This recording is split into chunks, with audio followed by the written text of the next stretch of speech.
Love is just a construct, just as time. It only exists if you want it to. It's subjective, infective. Don't let it get close to you. Reckless and manipulative. Now I seem to understand why when I think of love, I see you. Why I remember you. Reminisce on the bullshit. Oh, sorry. I mean, memories we shared where you performed your best act pretending to care. Had me up, front row, dead center, screaming for more. Encore, encore, encore. But unfortunately, you couldn't keep up the act and I got to blame myself cause after a certain point in time, I saw through your cracks and decided to love you anyways. Love anyway I can. Showed you the best of me, even though you knew you didn't deserve it, didn't even earn it, didn't even want it, definitely couldn't handle it, couldn't even comprehend what my worth is. Know that others would be grateful to worship the ground I stand on, that you left deserted. Gave you a love so meaningful and true, where I poured out my all for you. In the greatest ways possible I saw pleasing to you. But we all know that love and lust don't mix. It's not the same thing. Lips that placed sweet supple kisses upon your body that left you wanting more. Arms that caressed and held you tightly, gave you legs that you have been graced to explore as far as you can reach. Eyes that constantly adored your dim soul, but the rays of my own expectations shone so brightly that I was blinded by my own mistakes. Unfolded a personality to you so pure and true, that I know you lay awake on those cold nights where you wonder, how's my life and what I'm up to? I loved you in spite of, despite love didn't live there anymore. I gave you my heart for you to neglect it. So after all I was left with was the girl that was taken for a fool. But that was then and this is different. Now that we parted our ways and realized we'll never reach that point we call love again, realized you ain't shit, you weren't worth it, you're supposed to be someone else's mistake. But I'm somehow, somewhere, deep down inside, hooked to you.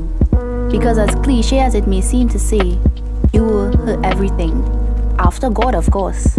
But even God Almighty himself knew that was a lie. As I thought in my mind, I never idolized you. God scoffs, yeah right. Every time I say that line, as if you didn't see you were the first in my life, the first thing on my mind, the first time that I cried day and night, bleeding from my heart, dying an emotional death because you were my first, my curse. Not knowing the impact you had on me because of your selfish manipulative ways, sweet words of meaningless nothingness, and gleaming broken promises placed me under your deadly spell that I willingly submitted, waving my white flag of surrender, allowing you to drain my energy as you conserved yours. Now that's interesting. Yet you claimed you loved me. You claimed you'll put no one above me. I was supposed to be first priority when you were really elevating yourself. Can't blame you because she was screaming for her own help, her own love. Because she believes because of you, she's the one that can only give herself that love. That's why I felt the sick urge to die. That time I lied in my own pool of self-doubt. Because you somehow convinced me it was my fault, my flaws, my loss.